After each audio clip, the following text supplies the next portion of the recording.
So, good afternoon, all from here from India. So, today the topic that I'm going to deal with is a glimpse into preventive remedies and herbs in Hridroga or heart disease.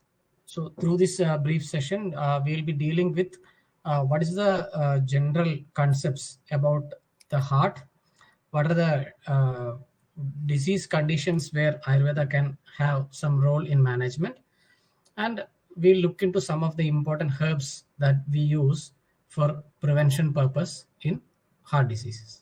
So the term heart is represented by the Sanskrit term hridaya in Ayurveda, and the diseases that affect the heart can be broadly considered as hridroga or rogas that affect the hridaya. So right from antiquity, there was this idea of heart as a pump. If you go through one of the reference in Yajurveda, the three letters in Hridaya has been elaborated as Hri is Haradi, that is to receive, Da is Dadadi, that is to give, and Ya or Ayati, that is to circulate. So, if you look into the concepts of Srotas in Ayurveda, Hridaya is considered as the root of mainly three Srotas or body channels. One is the Rasavaha, the other is the Pranavaha Srotas, and the other one is the Manovaha Srotas. And also, apart from this, the Hridaya is intricately related to mind or the Manas. So Ayurveda considers Hridaya or the heart as the seat of mind. Also, the three gunas, Sattva, Raja, and Tamas, they act based on the Hridaya. So, this bidirectional interaction between the heart and mind is very much relevant even clinically. If you go through one of the heart disease known as Takotsubo cardiomyopathy, where an intense emotional shock can lead to cardiomyopathy.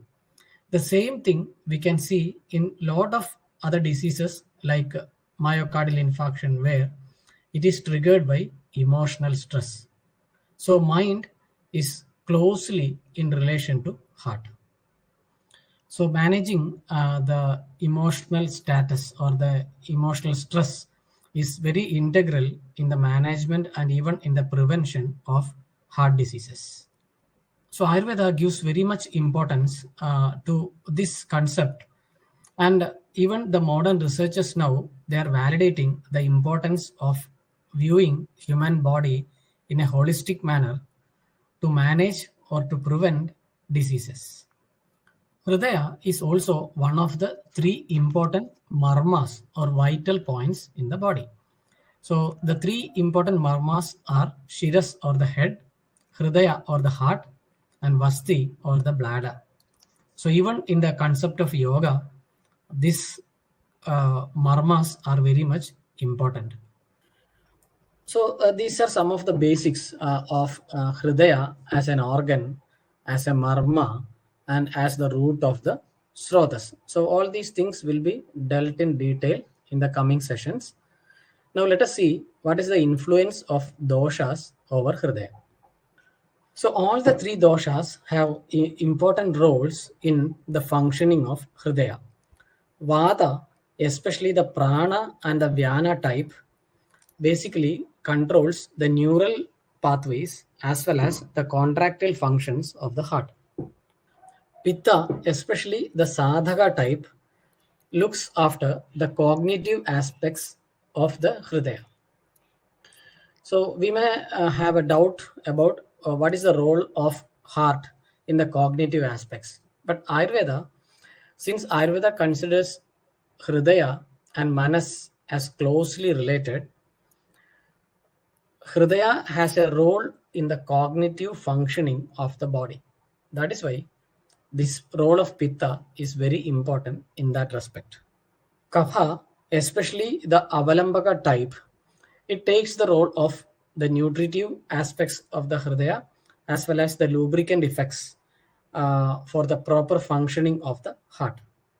So all the three doshas have their own roles in the proper functioning of the heart as an organ, as well as the mind or the psychological aspects of the concept of Hridaya. So when we look at the function of Hridaya as a circulatory organ, Ayurveda describes the role of Vyana. So we know that the Rasadhatu, which is seated in the Hridaya, is circulated throughout the body to the tissues by Vyana Vayu, and later on, the return of this Rasa from the tissue back to the Hridaya is enabled by the Samana Vayu. So now, if you look at what are the causative factors that can lead to the vitiation or dushti of the doshas, we can basically classify those causative factors into dietary factors as well as lifestyle or activities of the person. So if a person undergoes excessive use of dry or ruksha ahara, reduced food intake, or excessive fasting, and if he undergoes excessive grief or excessive exertion, this can lead to the vitiation of Vata dosha, especially in the Hridaya. And if a patient undergoes excessive intake of hot, sour, salty, pungent, and spicy food items, improperly cooked food items, excessive use of alcohol, and psychological factors like excessive anger or exposure to excessive heat can lead to pitta vitiation. And if a patient or a person undergoes excessive intake of heavy or adi guru and anxious or snigdha food items, and does excessive sleep, especially in the daytime, lack of physical activities, or even lack of enough mental exercise, then the kapha dosha can get vitiated. So even though we have classified all these separately into the three doshas, in the real life scenario, most of the times the individuals will be undergoing a mix of these exposes. So they will not expose only to one type of causative factor. So that is why in practice we always get a combination of doshas when the patient comes to us. So what happens when the dosha gets aggravated or vitiated in the hridaya? So when there is vada vitiation, it usually causes pain predominant pathologies, disturbances in the cardiac rhythm, dilated cardiomyopathies, valvular pathologies, and defects in the pumping. In case of pitta, if pitta is vitiated, it usually again produces it can produce burning type of pain, burning sensation, and usually inflammatory pathologies. In case of kapha, it basically produces hypertrophic myopathies, chamber enlargements, valvular pathologies, as well as other diseases like pericardial effusion. So these are basic assumptions of what happens when each dosha gets vitiated in the hridaya. Now let us look at what are the clinical features when present in a patient can give you an idea about the predominant dosha present in the patient. So if a patient has a predominant presentation of pain, palpitation, shortness of the breath, altered consciousness, tachycardia or increased heart rate, swelling, cyanosis, or cachexia. So any of these features when present in the patient indicates involvement of Vata dosha.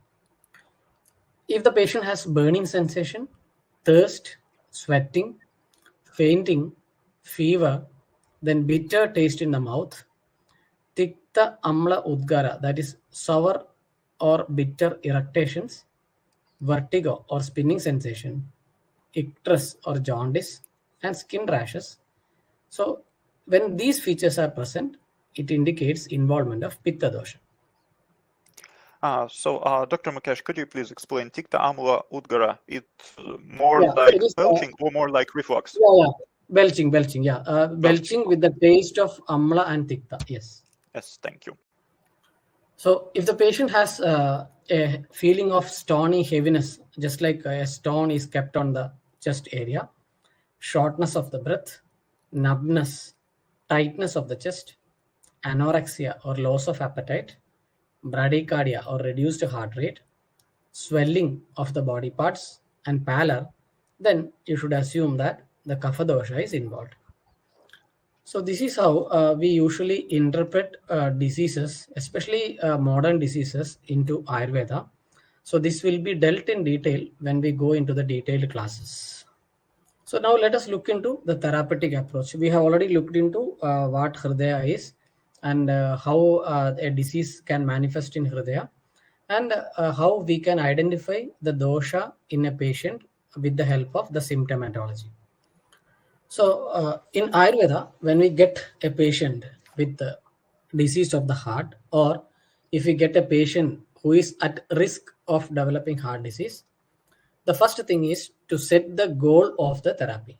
So, the goal may be prevention, or Ayurveda as a mainstay therapy, or Ayurveda as an adjuvant therapy, or we use Ayurveda for rejuvenation and rehabilitation purposes. So, Ayurveda can have a very important role in the primary and secondary prevention. And this is what we are going to focus today with some of the important herbs. But before going into that, I will just brief through what are the treatment options that we have in Ayurveda. So, in some cases, we can give Ayurveda as a mainstay therapy without any modern medications. Whereas in some other cases, especially in complicated cases where we need modern treatment, we can always give Ayurveda as an add-on therapy to the existing modern medicines. And in some cases, even after the modern treatment, we can give Ayurvedic medications for rejuvenation and rehabilitation and to improve the quality of life of the patients. So in preventive approach, we basically focus on individualized or personalized diet, lifestyle, and some medicines depending upon the risk factors in the patient. And as far as secondary prevention is concerned, we usually focus on preventing further complications and improve the cardiac function of the patient. So if we give Ayurveda as a mainstay therapy, it is basically effective in uncomplicated cases of ischemic heart disease, valvular heart disease, some of the chamber anomalies, and in peripheral vascular disorders. In some other cases, we can use Ayurveda as an adjuvant therapy or a co-therapy, especially in case of hypertension, ischemic heart disease, valvular pathologies, chamber anomalies, congestive cardiac failure, and cognitive decline following cardiac events. So, coming to the role of Panchakarma or Shodhana therapy, actually, there are some limitations for certain treatments like Vamana, because Vamana is generally contraindicated in Hridroga, but it can be given in selected cases, especially in Kapha involvement. Virejana is generally considered safe in patients with heart disease. Especially, it is one of the most commonest used panchakarmas in heart patients, and it is equally effective in Pitta as well as Vata predominant conditions. Especially this Virejana, especially Mrudu Virejana on a daily basis, is very effective in case of hypertension, ischemic heart disease, valvular pathologies, as well as in congestive cardiac failure. Okay, what is hypertension, ischemic heart disease, congestive heart failure, and what else? Ischemic heart disease, Yes. valvular pathologies, valvular pathologies. Valvular. Okay, thank you. Vasti or medicated enemas is an important measure in Vata predominant conditions, and we have been managing a lot of cardiac conditions like arrhythmias with the help of Vasti. Rektamoksha, it is generally not that indicated in case of some of the cardiac disease, but it can be practiced in case of peripheral vascular disease and also in selected cases of the heart, especially when there is Pitta or Rekta involvement. One of the other Panchakarmas, that is Nasya, is not usually practiced in case of heart diseases, but it is found to be effective in case of psychological disturbances so as to treat the conditions of the manas. So, in case of prevention strategies, uh, especially for primary prevention, we advise dinacharya, ridhucharya, dietetics, yoga and meditation, ridhu shodhana, and rasayana measures. And for secondary prevention, the most important thing is to detect the diseases early. So, early detection, then Shodhana or Shamana, depending upon the bala or the strength of the patient, followed by Rasayana is the measure. And there are some cases where the patient comes to us after all the modern treatments and just for rehabilitation purposes. So, in such patients, we first give Deepana or increase the Agni, Pajana or take care of the Ama, Vadanulomana, that is regulating the flow of Vata, and finally giving medicines to increase the Ojas and Bala of the patient. And in case of rejuvenation and rehabilitation, we basically concentrate on medicated diet, that is, diets processed in some of the Ayurvedic herbs, and also tailor the diet plans to the patient's prakriti, agni, and other factors. And this will be followed by lifestyle modifications, yoga and pranayama, and some medicines in the form of rasayana protocols. So let us look into some of the important preventive approaches and herbs. So basically, lifestyle interventions, especially Ridhucharya and Dinacharya, has to be advised based on each patient's country or region from which the patient belongs to, and other factors like the patient's prakriti, agni, and bala or strength of the patient. And another important factor that we have to consider is Ridu Shodhana or seasonal cleansing, where the patient has to undergo typical Shodhana therapies in the respective Ridus, like Vamana in the Vasanta Ridu, Virejana in the Sharat Ridu, and Basti in the Varsha Ridu. This concept of Ridusodhana is very much valid in the present era because lot of the emerging studies they're suggesting the role of gut microbiome in initiating the inflammatory process responsible for coronary artery diseases. So most probably these Shodhana procedures are important in regulating the gut microbiota, further preventing the manifestation of coronary artery diseases in the future. Then the patients or the individuals at risk are also to be advised regarding the rules of food intake. And also we can give some of the prophylactic rasayanas in the form of single herbs or polyherbal formulations. And in individuals, especially who are obese or who have a family history of obesity, dyslipidemia, in such patients, we can also go for weight reduction measures like lankhana or regulated fasting, personalized diet, internal medicines to reduce kapha and madas, and external treatment in the form of udvartana or powder massage. Especially this udvartana or powder massage with herbal powders is found to be very effective in taking care of the excess fat and reduce the patient's body weight, so that doing the cycles, repeated cycles of udvartana is found to be very effective in preventing further cardiac complications. So these are some of the examples of the drugs. We can use single herbs or polyherbal formulations. Single drugs include Arjuna, Pushkaramula, Lashuna, Bala, Haritaki, Guduji, and Salaparni. We can also use polyherbal formulations, especially certain chunas, lehas like Agastya Rasayana, or gridhas, and all these things will be dealt in detail when we discuss individual diseases in the future classes. So let us see some of the important single herbs in prevention of Hridroga. The first and most important one is Arjuna, which is known as Terminalia Arjuna. And if you look at the properties as per Ayurveda, the rasa is Kashaya rasa. It is Laghu and Ruksha in Guna, Shita Virya, Kadu Vipaka, and basically it acts on Kapha and Pitta.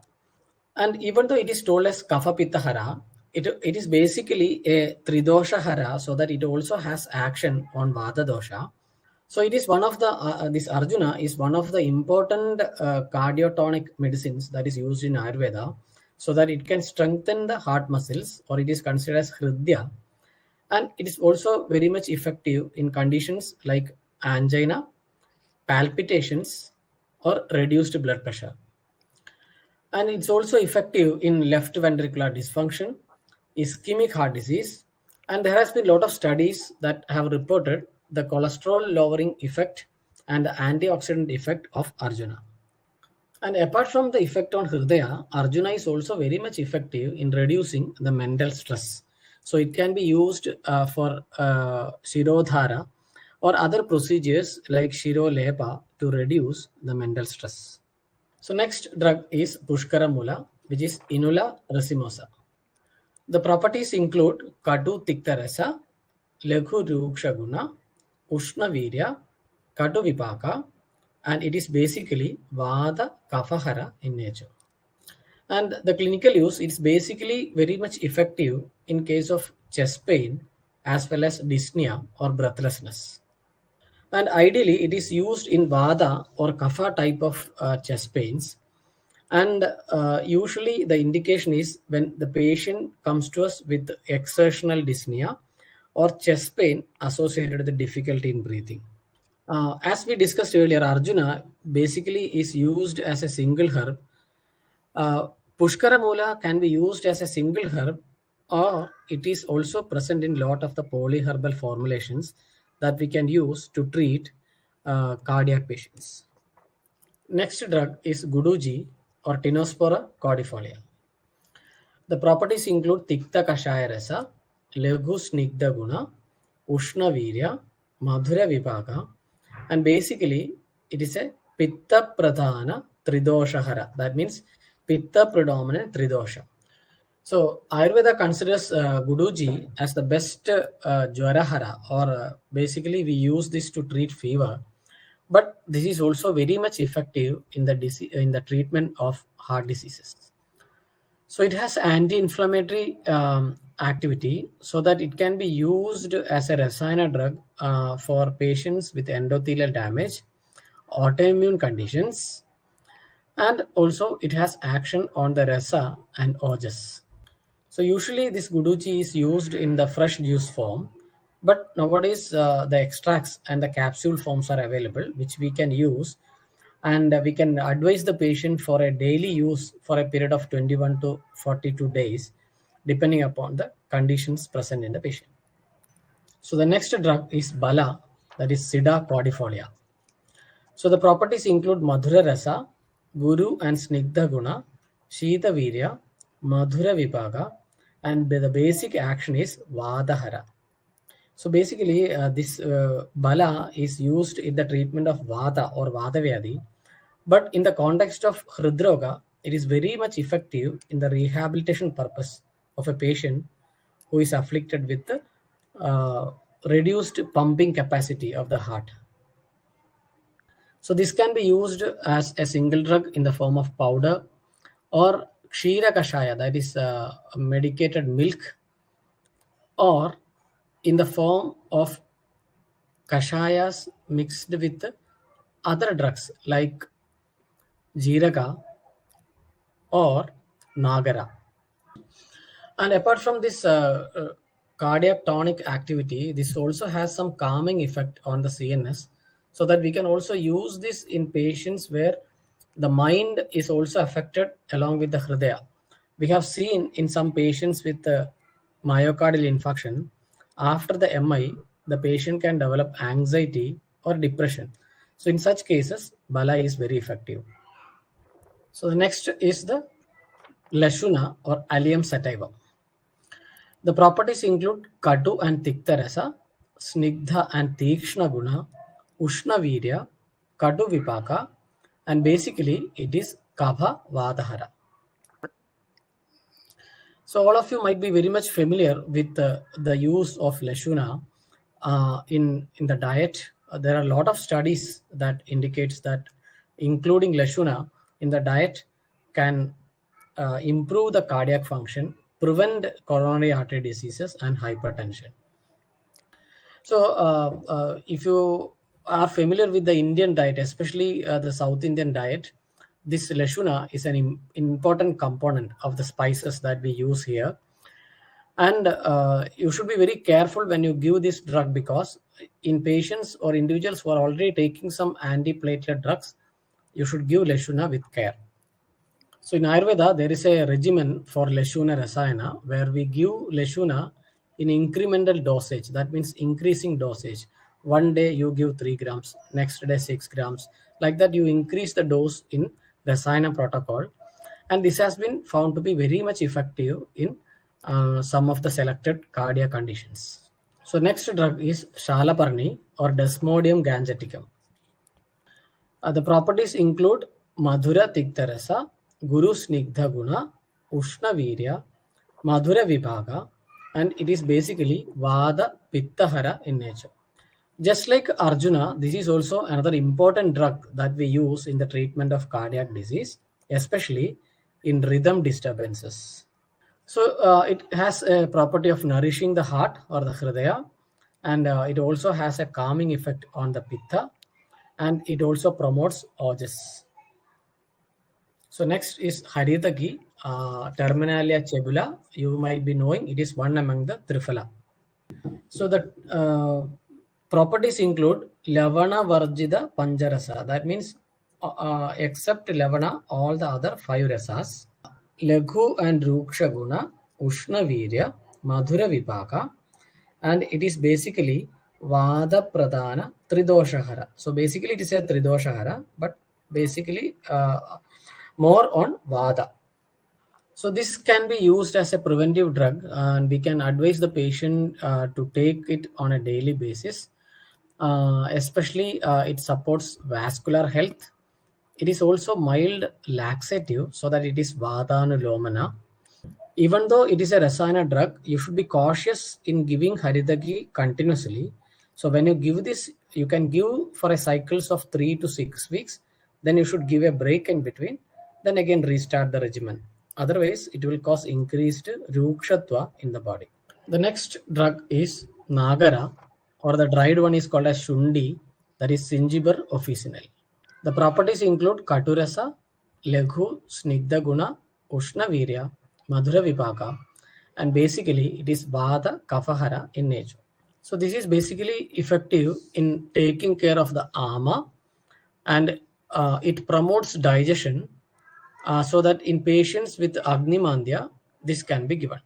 And this Nagara can be also used in a Rasayana protocol, just like Lashuna, especially in conditions where there is whole body edema secondary to congestive cardiac failure. So that are some of the important herbs that we use in Ayurveda for preventive purposes as well as rehabilitation purposes. The detailed medications we can discuss when we deal with each of the diseases. And there is also a very important role for yoga and meditation. Especially yoga has direct benefit on cardiac functions, and of course there is psychological effects as well. And meditation is very important in terms of neuromodulation, so that it improves cardiac function, and mindfulness can reduce anxiety to prevent further stress on hridaya. So that is for today. I hope to see you in the coming lectures as well. If there is any question, I can take it. So, okay, let's start with the first one. Can we use garlic lashana in arrhythmias? Because the person read that there are some sources that say that garlic can trigger arrhythmias. Yeah, that's true. We usually don't use garlic in arrhythmias.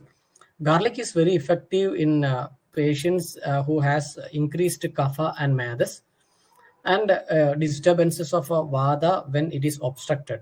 So in arrhythmias and also in patients with the bleeding tendencies, it is better to avoid garlic. Okay, next question. Is garlic usually used in fresh form or in dried form?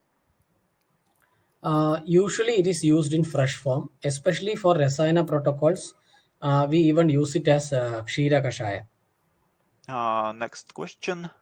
So when you talk about ginger, do we talk about fresh, mostly fresh, or a powder? So in patients where there is defective Agni, we can use it in fresh form.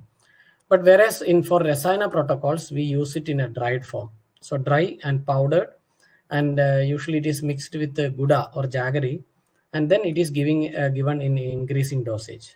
When we talk about garlic, is it healthier to use cloves, or is it do we use cloves or green leaves? No, the cloves. Okay, only cloves. Yeah, and we usually we put these cloves in buttermilk overnight, and the next day you can use it so that it will reduce some of the what you call toxic components, as well as it will reduce the intensity of that cloves. So you put it in buttermilk overnight, and the next day you can take it and use. Okay, so do you know such thing as Shankha Prakshavana? Shankha Prakshalna. Yes. So can it be used as a cleansing practice for elderly patients if the other options are not effective? Isn't it too intensive? I don't think it is that much beneficial in an aged patient, especially if the patient is weak. It is better to not to use. And the procedure itself is very much what you call regulated, so that only an expert should do that. And in my practice, I don't usually advise my patients, but I have seen physicians who are doing that. But I think you should be very cautious in doing it in an elderly patient. You can give Leghu Shankha Prakshalana, where less saline water is given, and the type of yogic postures that the patient has to do after taking that can be what you call modified according to the patient's strength. Actually, what food products are healthy for the heart? That's a very big question because I'm not that much what you call learned about the dietary items available there in your country. But generally speaking, we ask the patient to avoid oily, fried food items, then processed meat, and fresh grains. Ayurveda always advise to use older grains. So if you use rice, you use the old variety. That means at least 1 year old. Uh-huh. Okay. So the next question is, could you tell what is the exact seat, the exact site of Manas and Soul? Thank you. Soul, I don't know because soul is all over the body, I think. But as per Ayurveda, there are different opinions according to different acharyas. Basically, the Ayurveda says Manas is situated in Hridaya. But there is a controversy. Some acharyas say Hridaya, there are two Hridayas, one in the head and one in the chest. And Manas is present in the uh, Hridaya, that is present in the head. But if you think practically, uh, we know that when we get sorrow, when we get sad, etc., we have some feeling in the heart area, right?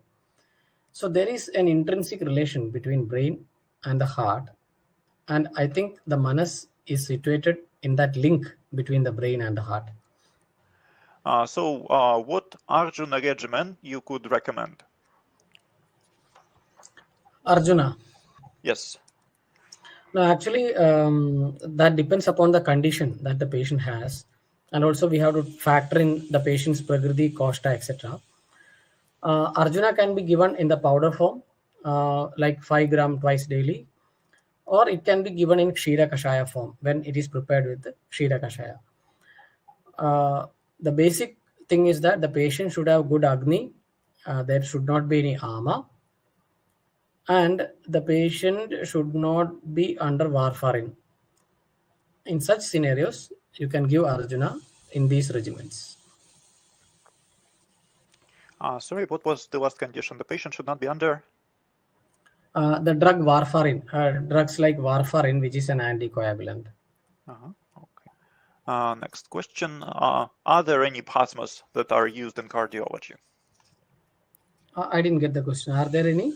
Basmas, herb Yeah, mineral basmas. formulations. So we can use Swarna Basma, we can use Abraha Basma.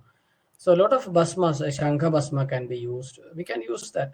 I think in the specific diseases I have mentioned in the coming classes, we may discuss that as well.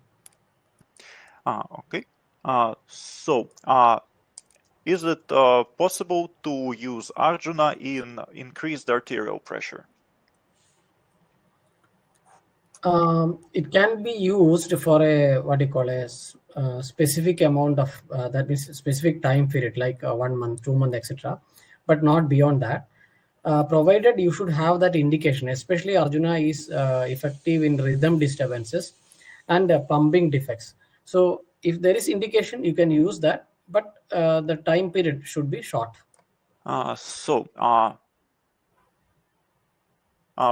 If we talk about vascular atherosclerosis, so is it more connected, more related with gut microbiome or with decreased Agni in the body?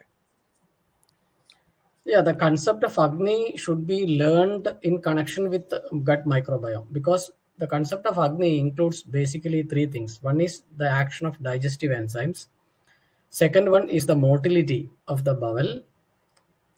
And the third one is the absorption function of the bowel.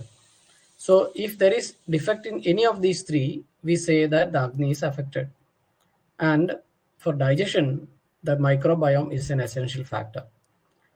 So the new theories of cardiovascular diseases, they say that the atherosclerosis is triggered by micro-inflammatory process, and this inflammation is in turn triggered by gut microbiome. Okay, could you please explain the last part about atherosclerosis once again? No, the modern theories now say that atherosclerosis is initiated by a inflammatory process, and this inflammation is triggered by what you call products or toxins produced by abnormal gut microbiomes. So what spices are considered healthy and unhealthy for the heart? What is the safe amount of spices that you can use daily? So the safe amount that depends upon the koshta and prakriti of an individual. And spices, when included in food, then we know there is some minimum amount that we can use.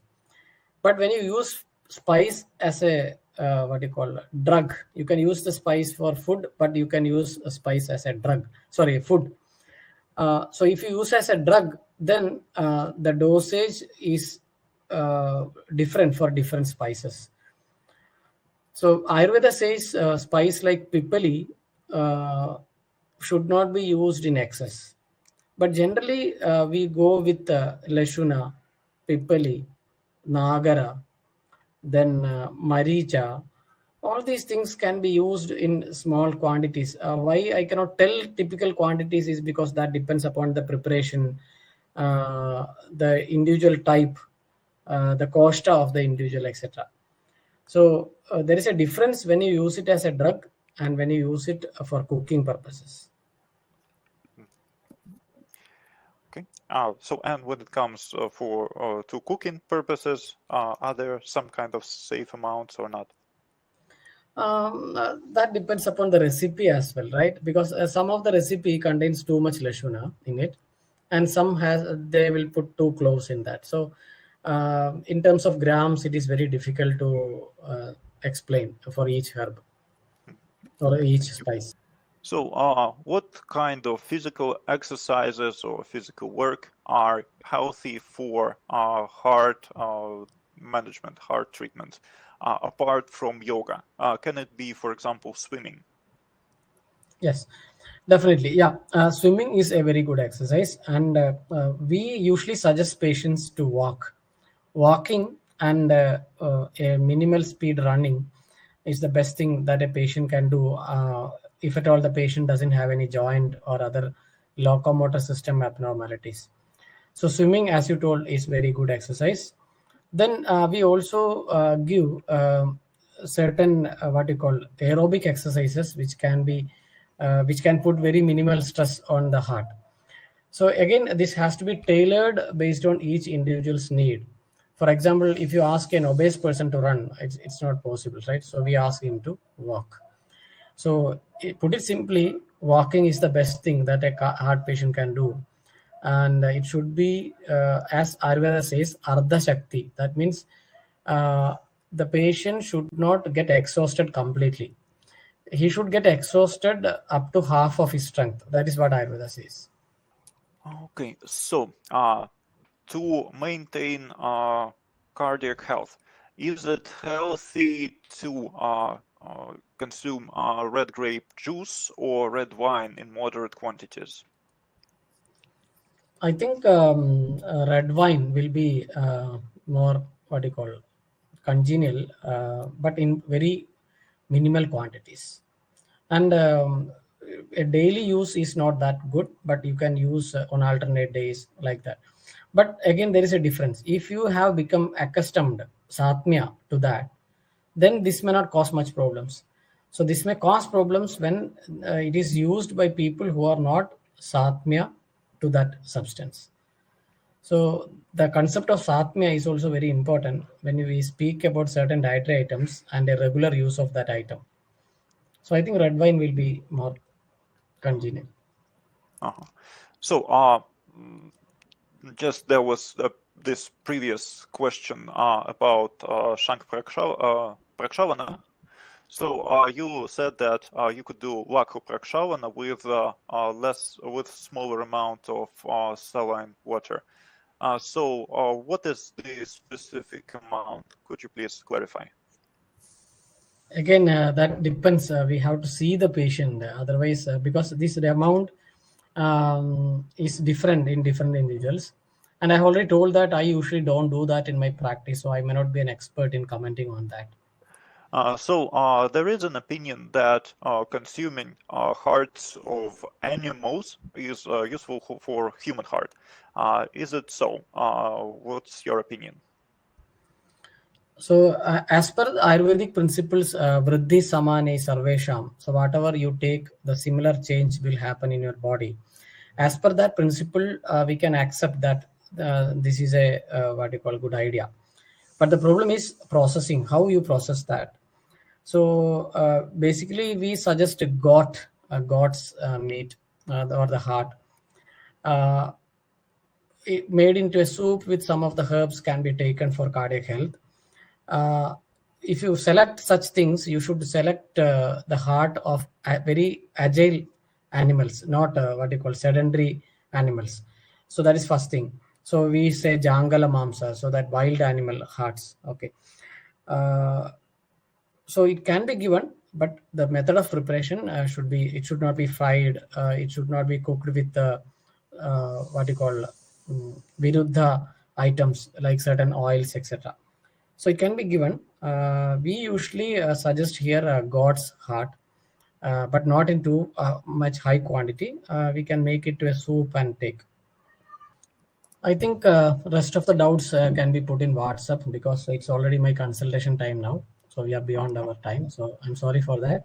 So if at all any doubts are remaining, you can put in the WhatsApp. I will give a prompt response for that so that you can inform the participants accordingly. No, namaste, and I thank you for patiently listening to my session, and looking forward for our future interactions as well. Any questions or any doubts we can go on discussing. You can please post to the organizers so that we can interact in between as well. So Okay, looking thank you very forward much. to the future discussions. Okay, thank you very much. Namaste.